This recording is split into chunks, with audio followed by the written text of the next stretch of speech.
and first of all, thanks for having me on. Really appreciate it. But you can go to lamarzulli.net, lamarzulli.net. Our GoFundMe page is up there. And I just want to thank those who have contributed in this incredible time of duress and displacement. It's very strange. I've lived there since 1978, so it was home. Wow. We took I brought my bride back to the place. We brought our children back from the hospital and raised them there. And with a lot of improvements I did with these two hands. So, I can't really recreate it. It would take 2 to 3 years to get a building permit, another year and a half to build. So we're looking at 4 years. I'd be 72 years old then.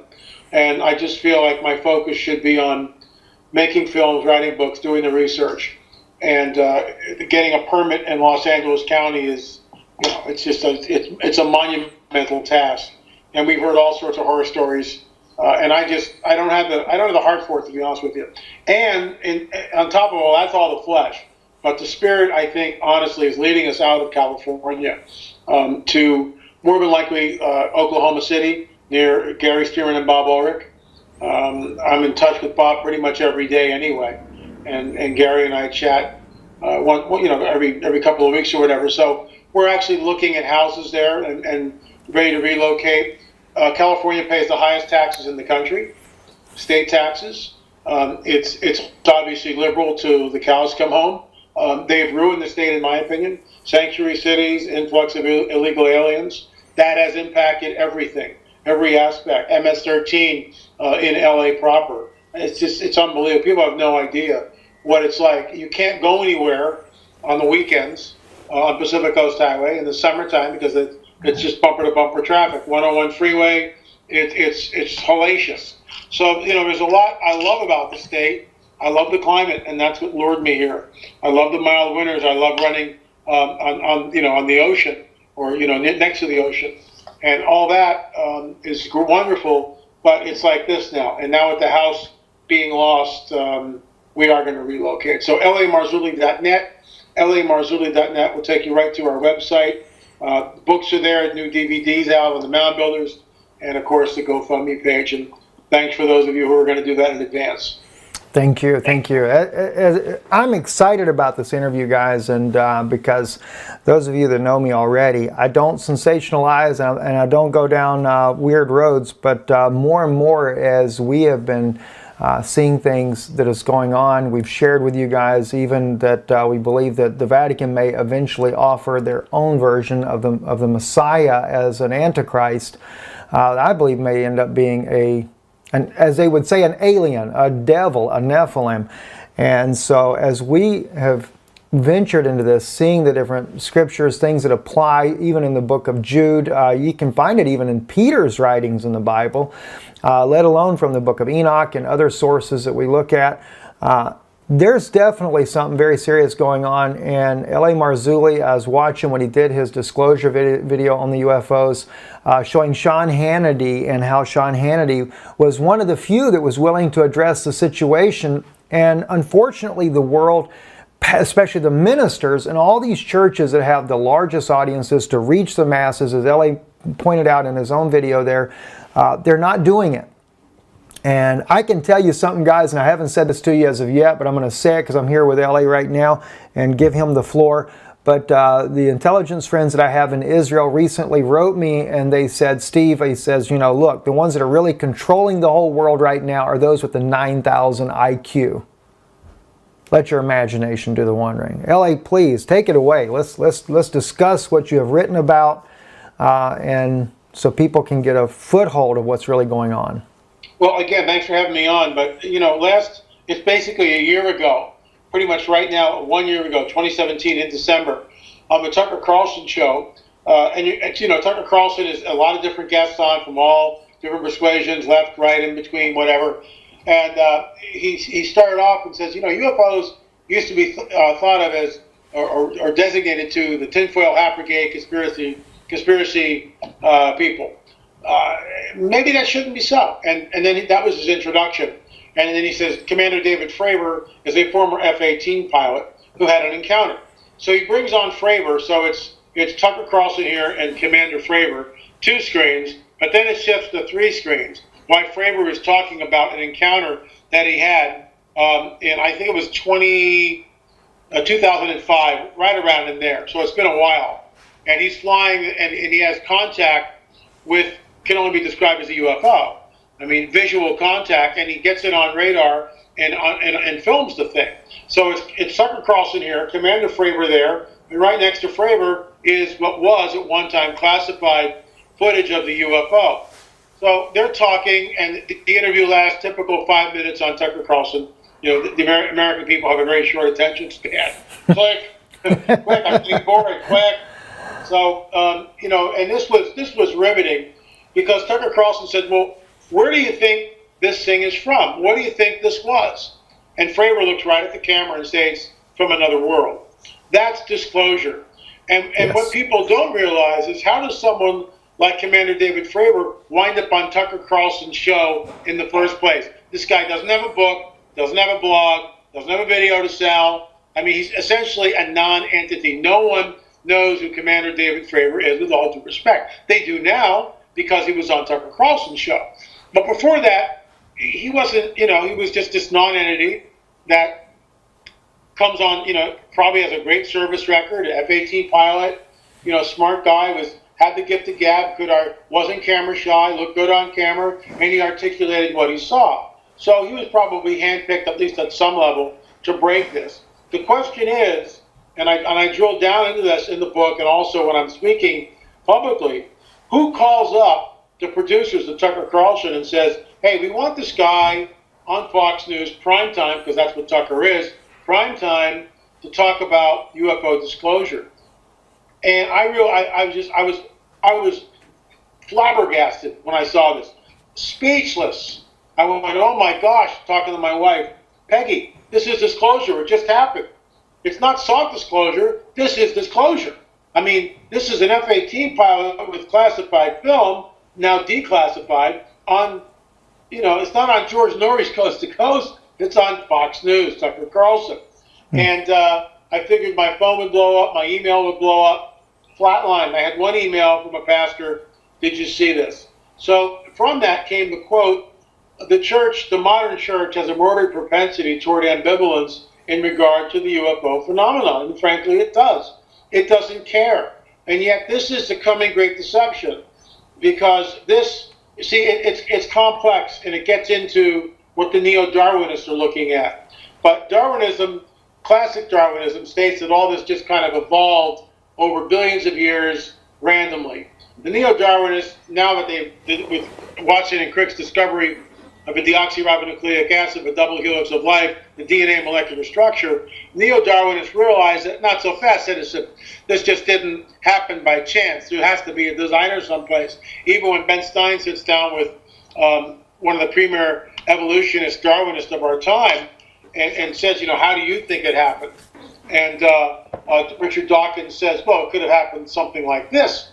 And basically what he's saying, the neo-Darwinists believe, that somewhere out there in a galaxy far, far away, a race of highly evolved extraterrestrials must have created us somehow and then seeded it through the galaxies. It found a place on Earth and everything. In other words, we were seeded here by extraterrestrials.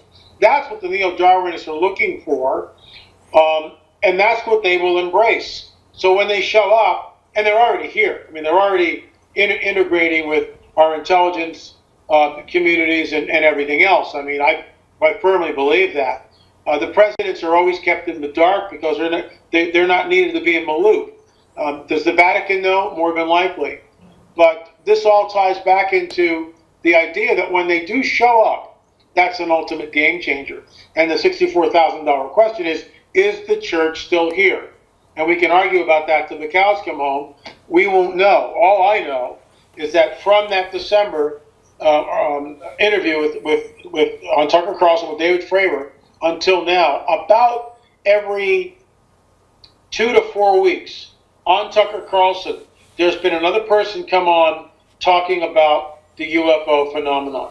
All different people, from Nick Pope to Leslie Keane rather. These are people that maybe your listeners don't know, but these are all people that are plugged into the UFO community, have been researching it for decades. So it's they spilled the beans. The church did theirs and is asleep. Well, the thing is, LA, is they're grooming the people, they're grooming them and getting them ready for what's coming, what they know very well is coming. And that kind of reminds me of when Barry Chamish, he had written about the giants already being here as well. My mother's last husband, right before she died, he had worked at Area 51, and I remember him telling me the technology, how that they were getting it. He didn't go into details where the technology was coming from. He says, but what you are seeing is nothing compared to what they really have. And we actually, my wife interviewed Harold Kautzvilla, the German scientist that had disclosed to us, and I've actually never said this before on Israeli News Live, but he told us how that they were trying to get him involved in different projects, including the CERN project, and he talked about the demonic side of this, how this is opening a portal from another world. He spoke about how that when he was not willing to go along with it because he's concerned about just how demonic this is, they took him and he actually met alien entities that they were working with. And then he shared with us, and this is something we've actually never even published. There's part of the interview we never published because he asked us not to publish certain aspects for his own safety.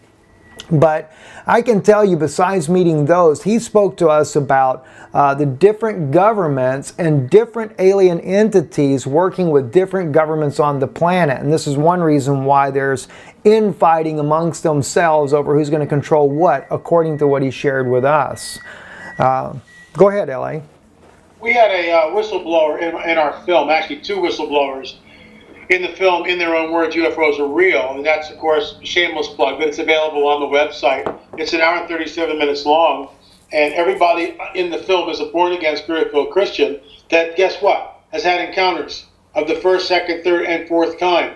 This man had been taken, was being groomed, high IQ, and was being groomed and by the brass. And one night he found himself, after a couple hours in a bar getting absolutely liquored up with this, high officer, I don't know the guy's rank, but they were out in the middle of nowhere, and all of a sudden these lights came on in the distance, and he found himself basically in an underground base. At which point he saw, and when he says this, I have to blot out his face and disguise his voice because he wants to keep it anonymous. He showed me his discharge papers. He showed me all of his credentials that would, and he's not after money or notoriety or anything else, but he saw the Greys. He saw what can only be described as the tall whites who were kind of running everything, and military servicemen were working side by side. Well, this just is another whistleblower like Bob Lazar in the 90s who came out talking about Area 51, stating exactly the same thing. There was another gentleman who came up to me, once again anonymously at a conference, and stated that his friend, who was part of the agency at one point, and his son was, he was retired. Now his son was working in the agency, and they were watching a football game, and his son just blurted out. He couldn't hold it in anymore, and just said, I'm working with extraterrestrials. And so this father told my contact, who then told me. And in the film, I go, look, this is all secondhand information. I can't vet it. You be the judge. And so there's a caveat. I'm just not going with it and trying to be sensationalistic. I'm saying, this is what we've heard, and I'm reporting back to you. I think it's valid. There's no way to vet it. But here it is, and do with it what you will. So I included it in the film with that caveat, of course, before we ran the interviews, which in my opinion, it corroborates other stories that we've heard. So I believe that this quid pro quo, giving a technology for access to the population, which happened right after the Roswell, the Eisenhower years, that whole thing, it's coming down. It really is. And the fact that UFOs move with impunity over every city, every country on this planet should tell us exactly what's really going on here. That our fastest planes can't match these things at all. And David Fravor said that. He said when the thing took off, when the UFO that he was witnessing had eye contact and he was flying less than a mile away from it, he said it shot off like a bullet out of a gun. 50 miles, it was out of sight. That's clipping. That's clipping. And so that's what we've heard this from Dennis on the film, in their own words, who's a former pilot, who talked about the same thing. This object came in from 50 miles away in a blink of an eye. It tracked his plane. They were flying from Lima, Peru to Mexico City. They were over the ocean, and the visibility was clear. They were above cloud at 50 miles, and this thing came in. It left these two huge beams. They could see windows in the craft, and then it shot away and left the scene. Again, and 50 miles away, boom, gone in the twinkling of an eye. So we've had way too many reports. And now that it's finally on Tucker Carlson, you would think that the church would begin to address it. Unfortunately, for the most part, they're not. And they do it to their own peril. Because what's coming, this is the coming great deception. And I talked about earlier, the springboard to it is a Darwinian theory. There is no God, you were seated here, neo-Darwinists. There is no God, but we were created by a race of extraterrestrials. The Elohim are really extraterrestrials, which is what the New Agers have been saying for the last 30 years. So everything is pointed in that direction. Right. And then we get into 2 Thessalonians where it says, because they did not believe the truth, God sends them strong delusion. What is the truth? That Yeshua spoke everything into existence, and without him, nothing that was made was not made. So that is the truth. So they exchanged a lie for the truth, and Darwinism is the lie. That's exactly right. And the odd thing is, a lot of when you're saying this, one thing I think that might hit home for people as well is a good friend of mine, Gary Lowry. He actually spoke. He shared with me a lot about being abducted by aliens. But the one thing that always stood out in his testimony was, Gary said that when he was there, he said he was abducted more than once, but the first time he could never recall it. He said his daughter actually, who was very small, could tell vividly details about these gray-looking, hideous-looking individuals that had taken them from their home. But the second time when he goes, the one thing that Gary said, he talked about being more than one type of being that was there, but he said they kept telling him, "We are sorry for what we did, but we are your brothers." And Gary said the only thing he could figure is that they're repenting to him for the fallen angels cohabitating with the women on the earth. And but he said, he told them, "You're not my brother at all." And they said, "But we are. You have no idea." So there again, it's almost like when we read the book of Enoch, you can see they're constantly trying to repent. They go to Enoch, trying to get Enoch to intercede on their behalf, for their sons, the Nephilim that are born on the earth, but they can find no repentance for their soul, which to me is a little bit different than Cain and Abel, because Cain, he was told that if he did well, he would be received. But the Nephilim, zero LA. Zero. And then you see in the book of Jude, the same thing. Jude, he's talking about Nephilim, whether we want to face it or not, because he said these that crept in unaware, and where did they creep into? Into the church itself. He said they crept in unaware, these men who were foreordained to this condemnation, which clearly goes back to the Nephilim, the lineage of the Nephilim. So maybe that's one reason why LA we're not seeing this coming from pulpits and stuff. Maybe there's just too much infiltration. What's your thought? There's always been infiltration in the church. I just think that many pastors, unfortunately, are never trained in spiritual warfare. Many pastors have no idea of Genesis 3:15, which in my opinion sets up the rest of the show. Without Genesis 3:15, an understanding of it, when you get to Genesis 6, you're clueless. When you get to Sodom, when you get to Tower of Babel and Nimrod, you don't understand what's going on there, and why the judgment isn't the same, why it's slightly altered. Then when we get to Abraham and the 5 kings, what's going on with that? Finally, Sodom and Gomorrah. What's happening with all that? Abraham is tapped out. From your seed will become the Messiah. We know that. Then when we finally get to the Promised Land, or when Yeshua, and of course I believe it's the pre-incarnate Christ, Messiah, when he says, where the Anointed One tells Abraham, hey, you're going to be a great nation, and from you all the nations of the earth will be blessed. But you're going to go down to Egypt for 400 years until the sin of the Amorites comes into its fullness. What?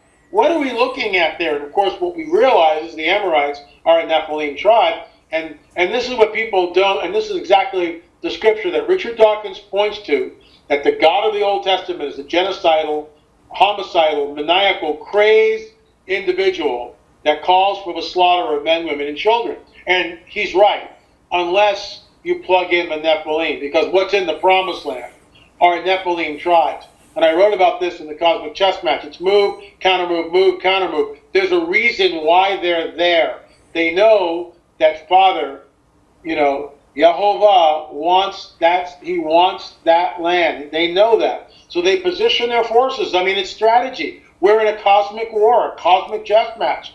And so what's the mandate?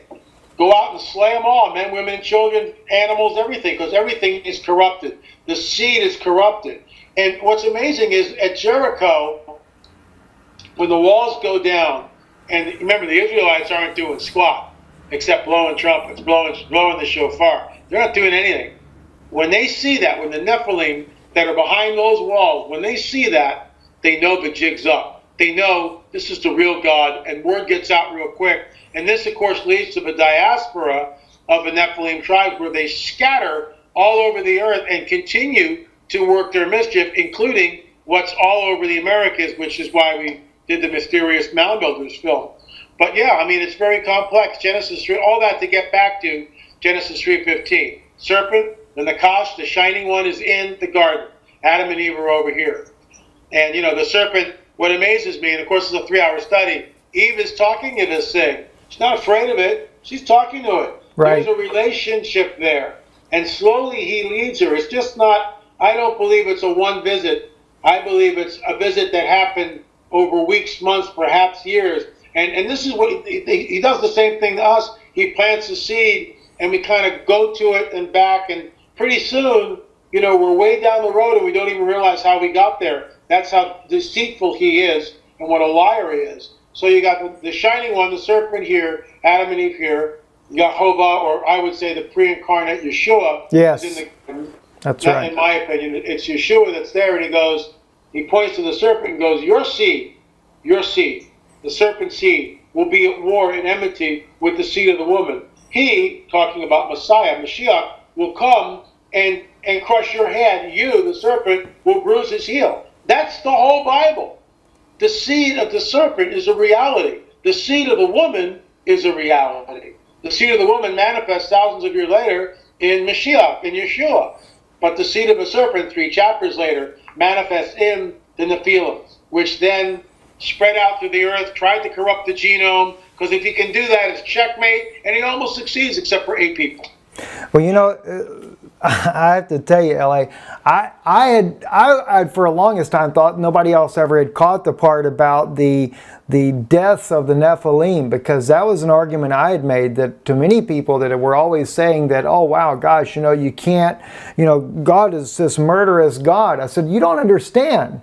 I said, he was dealing with Nephilim when Joshua and Caleb came into the land, which I'd never saw the part about the Amorites where you were talking about there, how that this was even back in Egypt. Although when you're dealing with Noph and Taphanes, Noph in the Arabic belief, Noph was the Nephilim as well. So this tribe of Noph is actually these fallen children of the fallen angels. And so I saw that, and I saw that as, Yehovah was saying to us, don't do as they did. They sent their children through the fire to Molech, and it's literally in Hebrew, it's a veil, and I think that's what they had down at Antarctica, is a veil that was there, and this is where they crossed over. That's when they bring these kids back, create this other race, and of course, when he sent them in to kill them, men, women, and children, it's because they're not children of God. They're not from Adam's descendants, which, yes, and I haven't shared this with you guys yet. I'll go into this deeper on another video later, but I'll just share it in here because I'm just really interested in what LA is saying. But just last night, the Holy Spirit revealing to me that the whole issue when Yeshua was saying to the Pharisees, "You of your father the devil, his work shall do," and they say, "What? You say that we are devils," and I'm just paraphrasing, but it says we have Abraham to our father, and of course he says, "Okay, yeah, Abraham was your father." He agrees with that. All right, but why did he say that they were their father the devil? They were Nephilim, and I think this is why even to this day, or in modern days, the Israel has changed the law, even in the right of return, that you can only return if your mother is a Jew. Now, because it used to never be that way. That's not biblical. I mean, I believe you're a Jew whether it's your mother or father. I'm not against that. But I think the reason they're doing that is because the way they brought this demonic race in and continue to bring it in is through the rape of true Israelite women to bring forth that Nephilim race. And therefore, that's what gives them a title to hold as Jews. So anyway, LA, that's a bombshell. So we'll see how well I do with that. Continue on.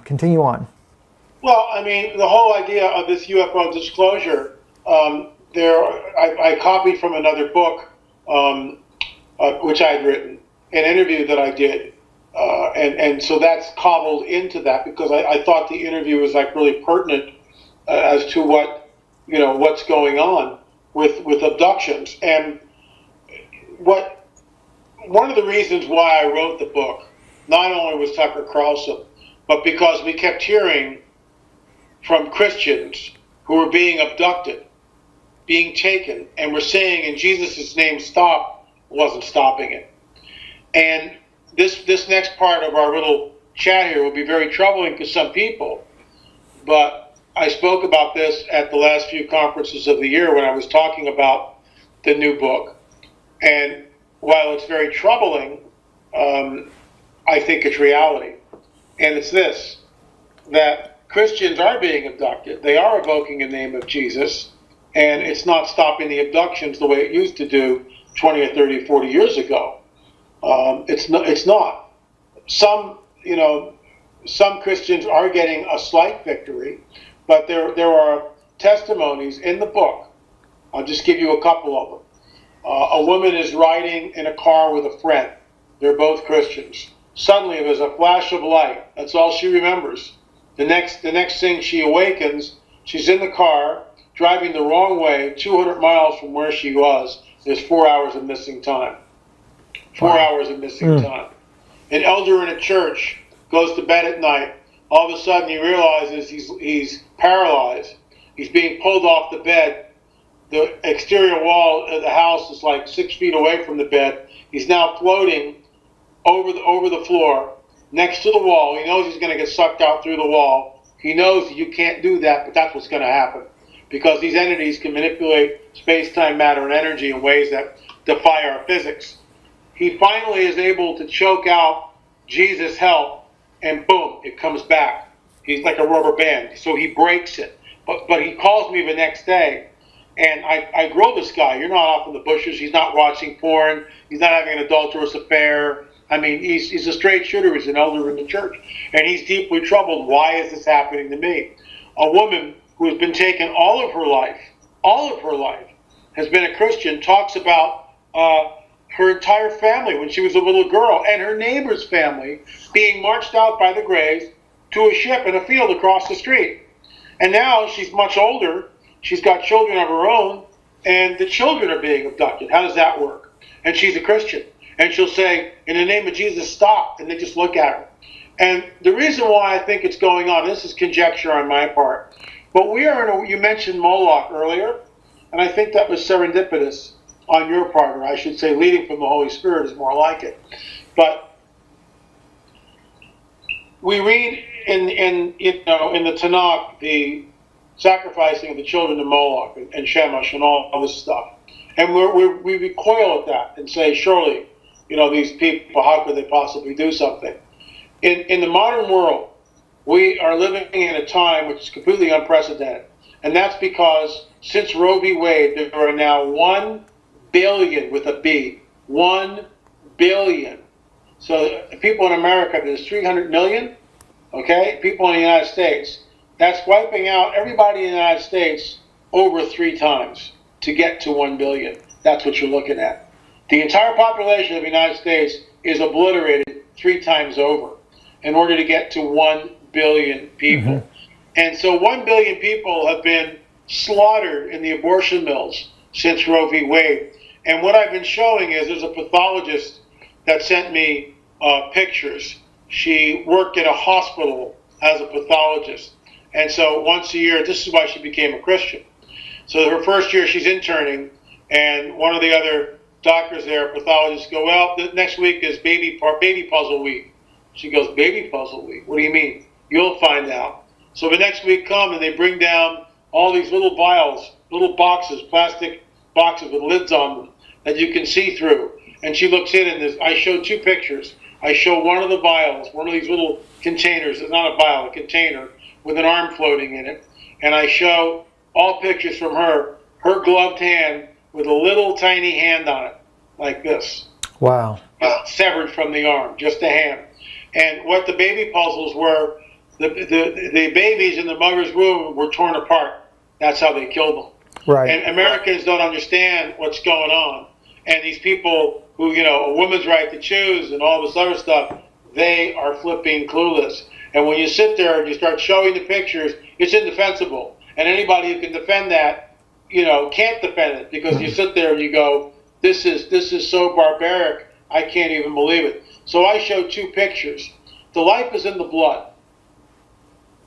Abel's, again, serendipitous on your part, Abel's blood cries out to me from the ground. 1 billion. It has created an iron dome over this planet because it's a Luciferian satanic sacrifice. Our prayers are hitting that. Boom, boom, boom. We're under a different paradigm. The rules have changed, which is why Christians are being abducted. Can we break through it? Of course we can break through it. We have the authority in Yeshua. So I'm not talking hopelessness, but people don't know how to break through, number one. Number two, the churches corporately have 8 seconds of prayer a week? Corporately? Yeah. Why not target the crack house? Why not target the abortion clinic? Why not target the psychic? Why not, target the drug traffic on the week, or a million other things?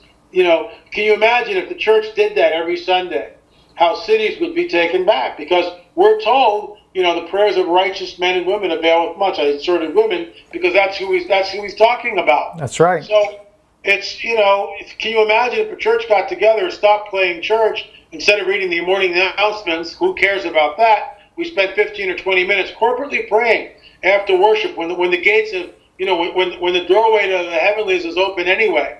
Right after worship, wait on the Spirit of the living God, and then go in with prayer and supplication, repenting of the nation and our sins, and then targeting those things, lifting up people who are sick. Have the elders come up and anoint the sick. You can do that on another day if you want to. I get that, but we don't do it, and that's why the church is anemic, and that's why my people perish for lack of knowledge, in my opinion.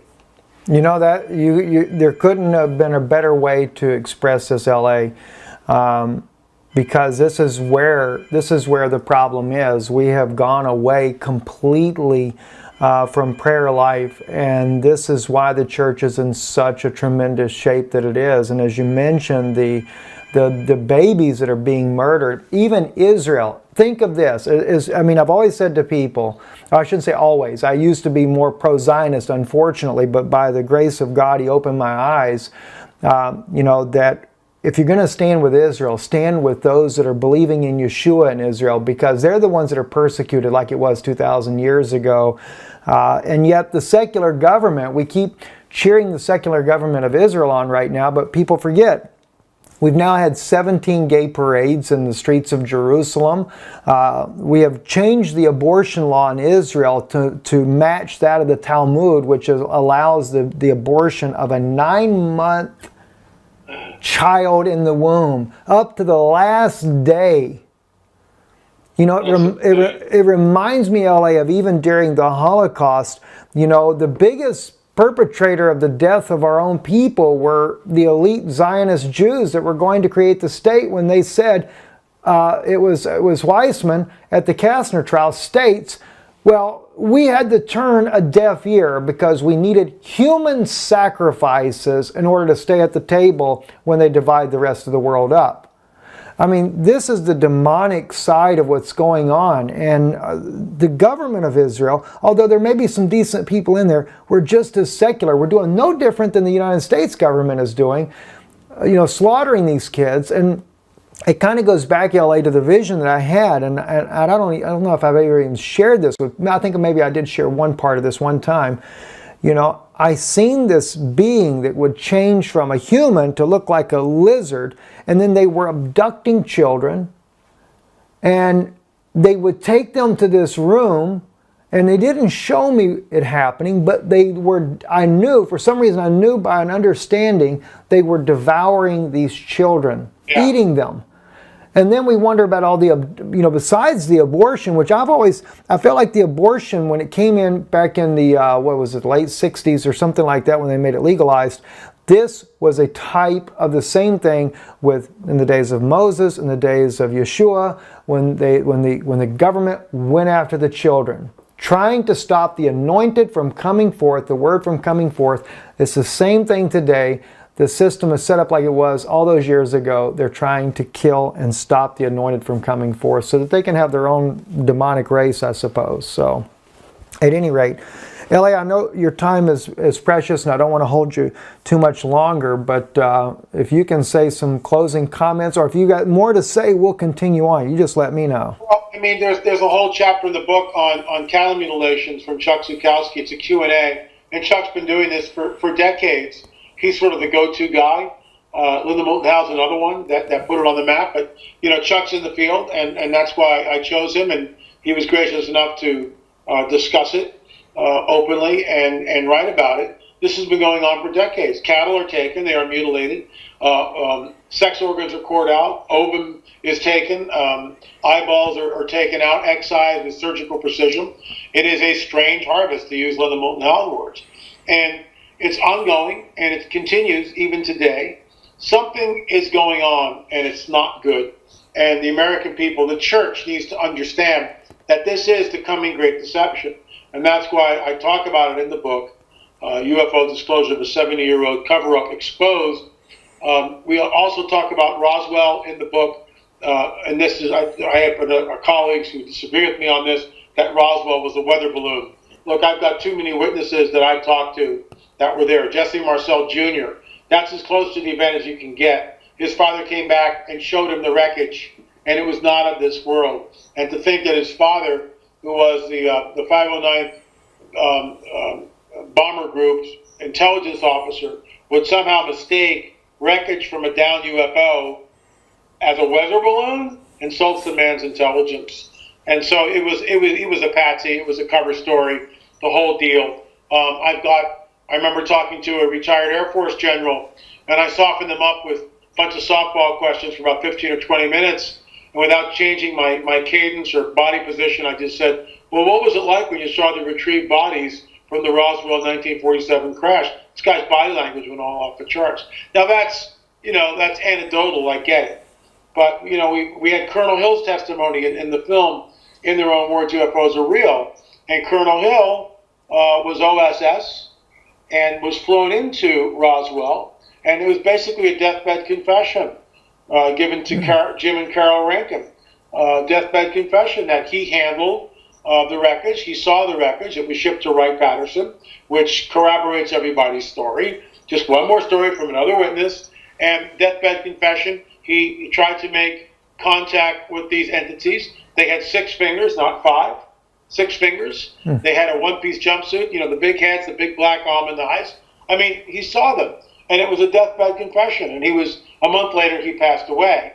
And when he was doing it, he was greatly troubled. When Carolyn and Jim talk about it, he's like, when they asked him, he kind of hung his head like this and let out a deep sigh and sort of committed himself to finally wipe the slate clean. And so he went on the record, and they came on the record. So, look, in my opinion, Roswell was a real deal.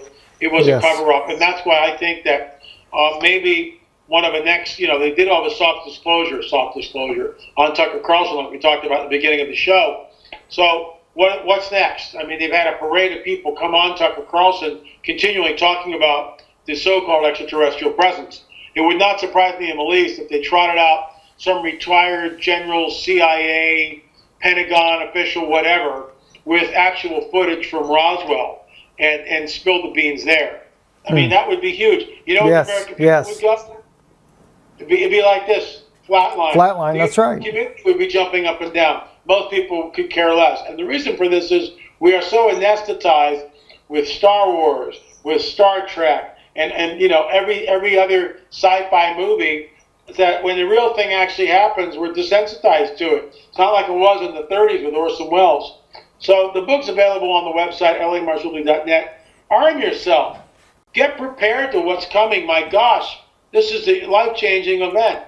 And it's available right on the site. You know, LA, I have to say to you, and this is something I'm really prayerfully looking at, is when Paul talks about putting on the full armor of God.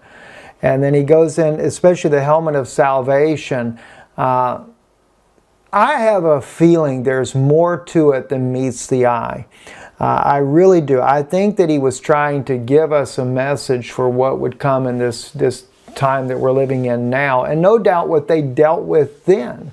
I mean, this is, you know, UFOs, alien, I mean, you go back to the Egyptian times, hieroglyphics, it's all there always. There's something they knew, and I think he was saying a little bit more than what we give credit for. I concur. So, thank you so much, LA, for being on. I appreciate it. lamarzulli.net, is that right? .net, that's correct. lamarzulli.net. It's on the screen below as you watch this video. Check it out. And of course, in the description,